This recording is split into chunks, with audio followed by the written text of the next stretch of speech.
Class 11-এর রাষ্ট্রবিজ্ঞান বিষয় পড়াবো। এর আগের দুটো ক্লাসে এককেন্দ্রিক শাসন ব্যবস্থা ও যুক্তরাষ্ট্র শাসন ব্যবস্থা কাকে বলে, এই শাসন ব্যবস্থা বা সরকারের বৈশিষ্ট্যগুলো কি কি সেই সম্পর্কে আলোচনা করেছিলাম। আজকে এককেন্দ্রিক ও যুক্তরাষ্ট্রীয় শাসন ব্যবস্থার মধ্যে পার্থক্যগুলো কি কি লক্ষ্য করা যায় সে সম্পর্কে আলোচনা করব। What is difference between unitary and federal government? এককেন্দ্রিক ও যুক্তরাষ্ট্র শাসন ব্যবস্থার মধ্যে পার্থক্য আলোচনা করার আগে অবশ্যই আমাদেরকে বলতে হবে এককেন্দ্রিক সরকার কাকে বলে আর যুক্তরাষ্ট্রীয় সরকার কাকে বলে।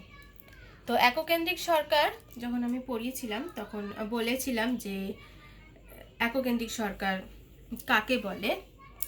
এককেন্দ্রিক সরকারের ক্ষেত্রে আমরা কি দেখে থাকি যে শাসন ব্যবস্থায় সরকারের সকল ক্ষমতা একটিমাত্র কেন্দ্রীয় বা জাতীয় সরকারের হাতে ন্যস্ত থাকে এবং কেন্দ্রীয় সরকারই প্রয়োজন মতো আঞ্চলিক সরকার গঠন করে কেন্দ্রীয়ভাবে দেশের শাসন কার্য পরিচালনা করে, তাকেই এককেন্দ্রিক সরকার বলে। তাহলে কি বললাম, যে শাসন ব্যবস্থায় সরকারের সকল ক্ষমতা একটিমাত্র কেন্দ্রীয় বা জাতীয় সরকারের হাতেই ন্যস্ত থাকে আর কেন্দ্রীয় সরকারই প্রয়োজন মতো আঞ্চলিক সরকার গঠন করে থাকে। অর্থাৎ কেন্দ্রীয় সরকার যদি প্রয়োজন মনে করে তাহলে আঞ্চলিক সরকার গঠন করতে পারে তার নিজের সুবিধার্থে। আঞ্চলিক সরকার গঠন করতে পারে আবার নাও করতে পারে। তো প্রয়োজন মতো আঞ্চলিক সরকার গঠন করে কেন্দ্রীয়ভাবেই দেশের শাসন কার্য পরিচালনা করে থাকে। অর্থাৎ সমগ্র দেশের শাসন কার্য পরিচালনার দায়িত্ব শুধুমাত্রই কেন্দ্রীয় সরকারের হাতেই থাকে। কেন্দ্রীয় সরকারই কেন্দ্রীয়ভাবেই দেশের শাসন কার্য পরিচালনা করে থাকে। আর যেটা বললাম যে কেন্দ্রীয় সরকার যদি প্রয়োজন মনে করে তাহলে সেক্ষেত্রে আঞ্চলিক সরকার গঠন করতে পারে, আবার প্রয়োজন মনে করলে আঞ্চলিক সরকারগুলো বা রাজ্য সরকারগুলোকে বাতিলও করে দিতে পারে। সুতরাং এই আঞ্চলিক সরকারগুলোর ক্ষমতার হ্রাস বৃদ্ধি বা এই আঞ্চলিক যে সরকার, এই আঞ্চলিক সরকারগুলোর গঠন সমস্তটাই নির্ভর করে কেন্দ্রীয় সরকারের ওপর। আলাদা করে এই আঞ্চলিক সরকার বা রাজ্য সরকারগুলোর কোনো স্বাধীন সত্তা থাকে না। এবার আসছি যুক্তরাষ্ট্রীয় সরকার কাকে বলে।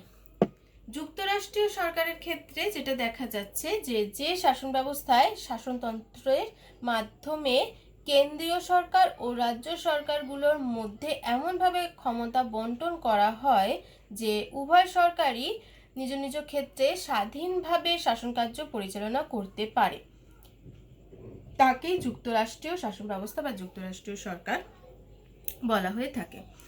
তাহলে যুক্তরাষ্ট্রীয় সরকারের ক্ষেত্রে কি দেখা যায় যে শাসনতন্ত্র বা সংবিধানের মাধ্যমে কেন্দ্রীয় সরকার ও রাজ্য সরকারগুলোর মধ্যে ক্ষমতা বন্টন করা হয় এবং কেন্দ্রীয় সরকার ও রাজ্য সরকার তারা নিজ নিজ ক্ষেত্রে স্বাধীনভাবেই শাসন কার্য পরিচালনা করে থাকে। এই ধরনের শাসন ব্যবস্থাকেই যুক্তরাষ্ট্রীয় শাসন ব্যবস্থা বলা হয়ে থাকে। এককেন্দ্রিক ও যুক্তরাষ্ট্রীয় শাসন ব্যবস্থার মধ্যে যে পার্থক্যগুলো লক্ষ্য করা যায় সেই পার্থক্যগুলো প্রথমে যেটা আমরা দেখে থাকি সেটা হচ্ছে যে সরকারের গঠন। অর্থাৎ যুক্তরাষ্ট্রীয় শাসন ব্যবস্থায় দু ধরনের সরকার থাকে, একটা কেন্দ্রীয় সরকার বা জাতীয় সরকার এবং কতগুলো আঞ্চলিক বা রাজ্য সরকার।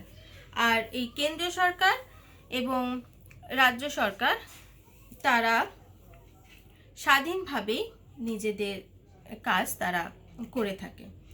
যুক্তরাষ্ট্রীয় শাসন ব্যবস্থার উদাহরণ হিসেবে আমরা মার্কিন যুক্তরাষ্ট্রের কথা বলবো।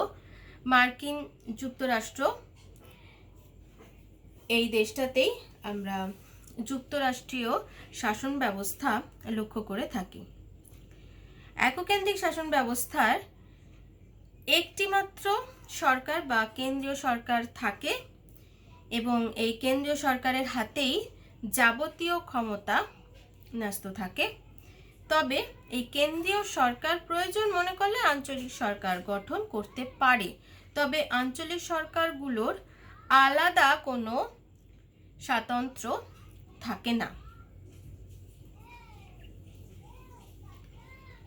এবার আসছি পরের পার্থক্যে, ক্ষমতার গঠন।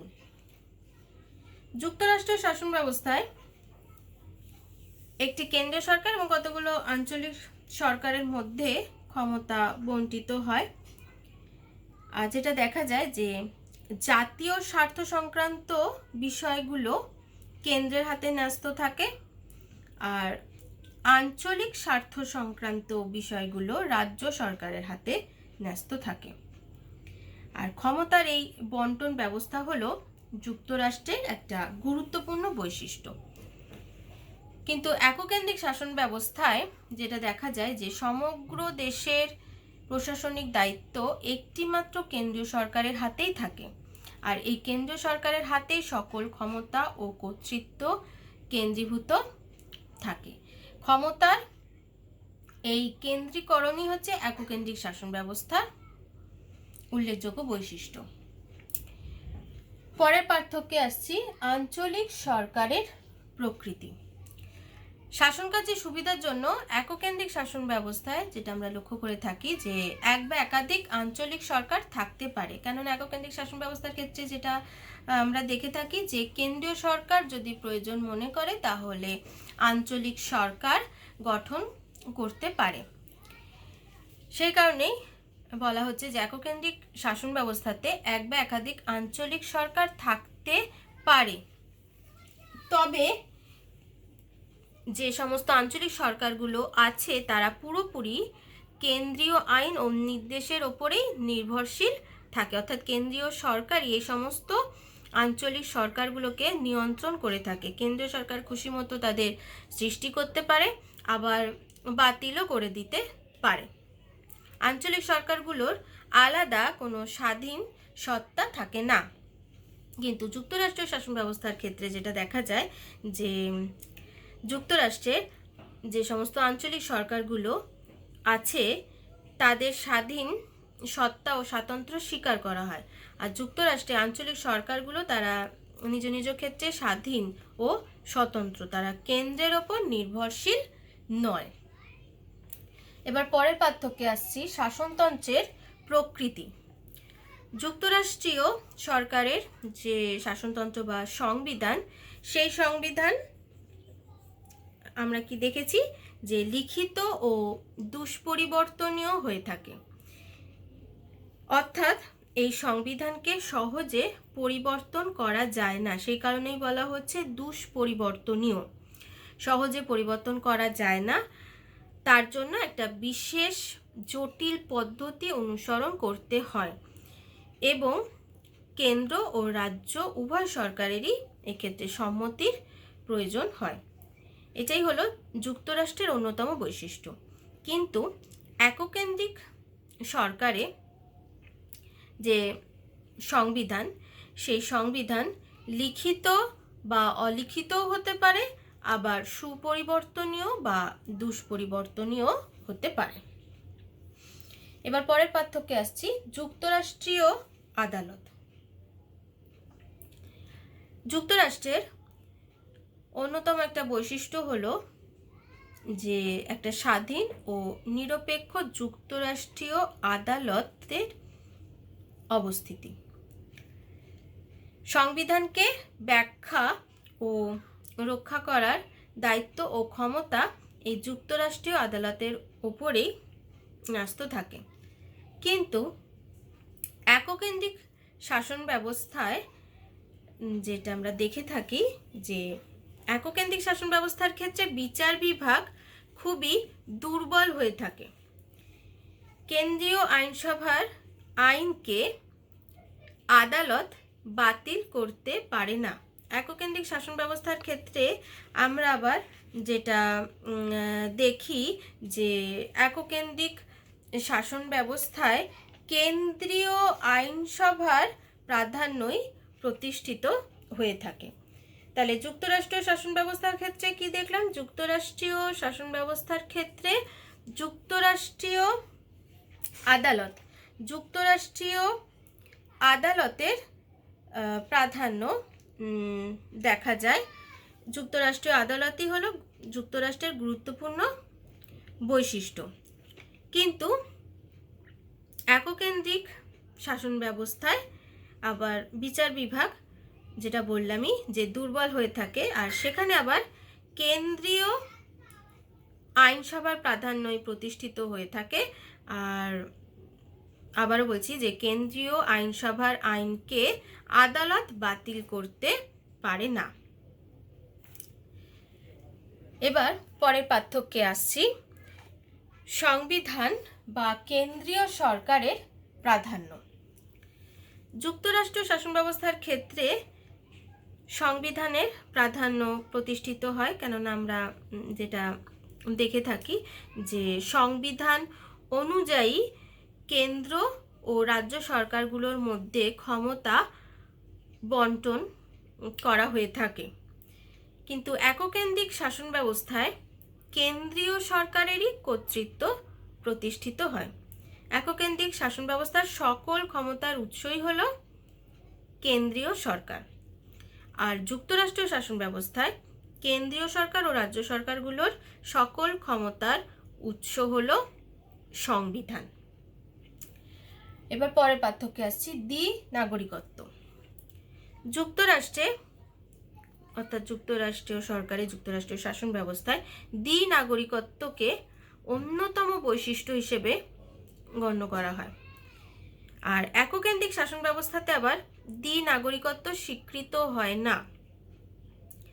যুক্তরাষ্ট্রীয় শাসন ব্যবস্থাতে যেটা দেখা যায় যে প্রত্যেক ব্যক্তি তার নিজের রাজ্যের নাগরিক, আবার তার সাথে সাথে কেন্দ্রেরও নাগরিক। এটাকেই দ্বি-নাগরিকত্ব বলা হচ্ছে।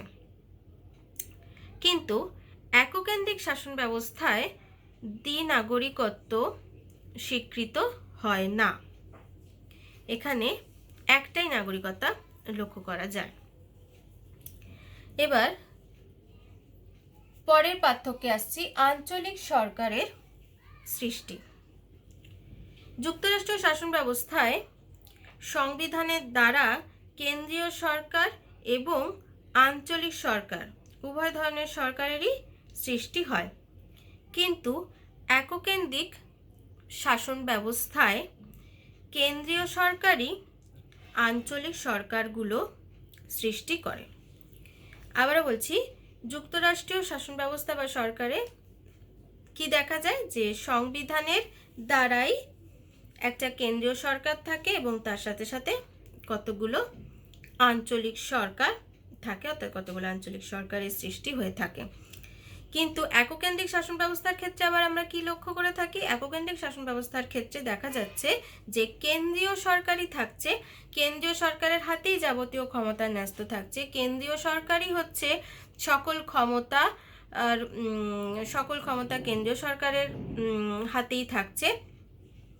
কেন্দ্রীয় সরকারের কর্তৃত্বই সর্বত্র লক্ষ্য করা যায়। আর কেন্দ্রীয় সরকার যদি প্রয়োজন মনে করে তাহলে সেক্ষেত্রে কেন্দ্রীয় সরকার কতগুলো আঞ্চলিক সরকার বা রাজ্য সরকার সৃষ্টি করতে পারে। আর এই যে আঞ্চলিক সরকারগুলো, এই আঞ্চলিক সরকারগুলোকে প্রয়োজন মনে করলে আবার বাতিলও করে দিতে পারে। এই সমস্ত আঞ্চলিক সরকারগুলোর আলাদা করে কোনো সত্তা থাকে না, কোনো স্বাধীন সত্তা এই সমস্ত আঞ্চলিক সরকারগুলোর থাকে না। এবার পরের পার্থক্যে আসছি। ব্যয়বহুল। এই যে দু ধরনের সরকারের কথা বললাম, এককেন্দ্রিক সরকার আর যুক্তরাষ্ট্রীয় সরকার, এই দুটি সরকারের মধ্যে কোনটা ব্যয়বহুল হতে পারে? অবশ্যই যুক্তরাষ্ট্রীয় যে শাসন ব্যবস্থা, এই যুক্তরাষ্ট্রীয় শাসন ব্যবস্থা বা যুক্তরাষ্ট্রীয় সরকারই ব্যয়বহুল হয়ে থাকে। কেন ব্যয়বহুল হয়ে থাকে? কেননা যুক্তরাষ্ট্রীয় সরকারে কি দেখেছি আমরা, দু ধরনের সরকার থাকে, একটা কেন্দ্রীয় সরকার থাকে এবং তার সাথে সাথে কতগুলো আঞ্চলিক সরকার বা রাজ্য সরকার থাকে। কিন্তু এককেন্দ্রিক শাসন ব্যবস্থার ক্ষেত্রে আমরা কি দেখেছি? এককেন্দ্রিক শাসন ব্যবস্থায় একটাই সরকার থাকে, একটা মাত্রই সরকার থাকে, সেটা হচ্ছে কেন্দ্রীয় সরকার। আর এই কারণেই এই যে এককেন্দ্রিক শাসন ব্যবস্থা, এই এককেন্দ্রিক শাসন ব্যবস্থা যুক্তরাষ্ট্রীয় শাসন ব্যবস্থার মতো ব্যয়বহুল নয়। এবার পরের পার্থক্যে আসছি, স্বৈরাচারের আশঙ্কা। আবারও বলছি, এই যে দু ধরনের সরকারের কথা বললাম, এককেন্দ্রিক সরকার আর যুক্তরাষ্ট্রীয় সরকার, এই দু ধরনের সরকারের মধ্যে বা শাসন ব্যবস্থার মধ্যে কোন ধরনের সরকারের স্বৈরাচারী হওয়ার আশঙ্কা বেশি থাকে?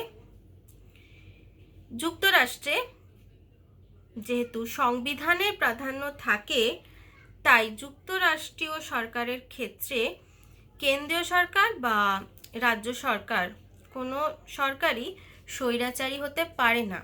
কিন্তু এককেন্দ্রিক শাসন ব্যবস্থা বা এককেন্দ্রিক সরকারের ক্ষেত্রে যেটা দেখা যায় যে একটাই কেন্দ্রীয় সরকার থাকে, এই কেন্দ্রীয় সরকারের হাতেই যাবতীয় ক্ষমতা ও কর্তৃত্ব কেন্দ্রীভূত থাকে। কেন্দ্রীয় সরকারই সমস্ত শাসন কার্য পরিচালনা করে থাকে, যার ফলে কেন্দ্রীয় সরকার স্বৈরাচারী হয়ে উঠতে পারে। আর কেন্দ্রীয় সরকার যদি স্বৈরাচারী হয়ে ওঠে তাহলে সেক্ষেত্রে আর অন্য কোনো বিকল্প ব্যবস্থা নেই যে তার স্বৈরাচারের পথটা বন্ধ করে দেওয়ার জন্য। সেই কারণেই দেখা যায় যে এককেন্দ্রিক শাসন ব্যবস্থায় কেন্দ্রীয় সরকারের স্বৈরাচারী হওয়ার আশঙ্কা থেকেই থাকে, যেহেতু আবারও বলছি যে কেন্দ্রীয় সরকারের হাতে যাবতীয় ক্ষমতা যেহেতু থাকে, সকল ক্ষমতার একমাত্র অধিকারী যেহেতু কেন্দ্রীয় সরকার, আর সেই কারণেই অনেক সময় দেখা যায় যে কেন্দ্রীয় সরকারের স্বৈরাচারী হওয়ার আশঙ্কা সেক্ষেত্রে থাকতে পারে। এবার পরের পার্থক্যে আসছি, দেশের ঐক্য ও সংহতি। দেশের ঐক্য ও সংহতি রক্ষার ক্ষেত্রে এককেন্দ্রিক যে শাসন ব্যবস্থা, এই এককেন্দ্রিক শাসন ব্যবস্থাই অধিকতর উপযোগী হয়ে থাকে। কেননা এককেন্দ্রিক শাসন ব্যবস্থাতে আমরা কি দেখছি যে একটাই কেন্দ্রীয় সরকার আছে, এই কেন্দ্রীয় সরকার কেন্দ্রীয় ভাবেই কেন্দ্রীকরণের মাধ্যমে ক্ষমতার কেন্দ্রীকরণ ঘটেছে এবং সেক্ষেত্রে সকল ক্ষমতা ও কর্তৃত্ব কেন্দ্রীয় সরকারের হাতেই কেন্দ্রীভূত থাকছে। আর সেই কারণেই কেন্দ্রীয় সরকার সেই সরকার দেশের ঐক্য ও সংহতি রক্ষার জন্য সেই সরকার একাধিক তারা পরিকল্পনা তারা গ্রহণ করতে পারে এবং তারা যেটা দেখা যায় যে তারা দৃঢ়ভাবে এবং তারা খুব সহজেই দেশের ঐক্য ও সংহতি তারা রক্ষা করতে পারে।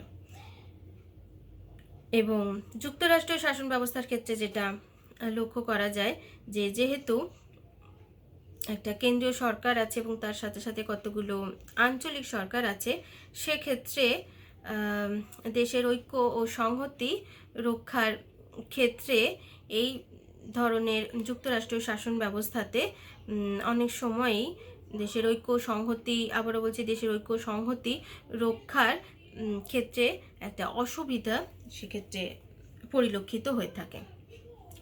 সুতরাং যে পার্থক্যগুলো এতক্ষণ আলোচনা করলাম, উভয় ধরনের সরকারের ক্ষেত্রে অর্থাৎ এককেন্দ্রিক ও যুক্তরাষ্ট্রীয় উভয় ধরনের সরকারের ক্ষেত্রে এই ধরনের পার্থক্যগুলো আমরা লক্ষ্য করে থাকি। আর বর্তমানে পৃথিবীর প্রায় প্রত্যেকটা যুক্তরাষ্ট্রেই যেটা এখন লক্ষ্য করা যাচ্ছে যে কেন্দ্র প্রবণতা বিশেষভাবেই পরিলক্ষিত হচ্ছে, অর্থাৎ কেন্দ্রীয় সরকারের ক্ষমতা ভীষণভাবেই বৃদ্ধি পাচ্ছে। আর এই প্রবণতার পেছনে যে অনেকের অভিমত হচ্ছে যে যুক্তরাষ্ট্রীয় শাসন ব্যবস্থা ও এককেন্দ্রিক যে শাসন ব্যবস্থা, এই উভয় ধরনের শাসন ব্যবস্থার মধ্যে পার্থক্য ক্রমশ হ্রাস পাচ্ছে। সুতরাং আজকে যে বিষয়টা আমি আলোচনা করলাম, এককেন্দ্রিক ও যুক্তরাষ্ট্রীয় শাসন ব্যবস্থার মধ্যে পার্থক্য, আবারও বলছি, এই পার্থক্য আলোচনা করার আগে অবশ্যই এককেন্দ্রিক সরকার কাকে বলে এবং যুক্তরাষ্ট্রীয় সরকার কাকে বলে সেটা আগে বলে তারপরে পার্থক্যগুলো আলোচনা করতে হবে।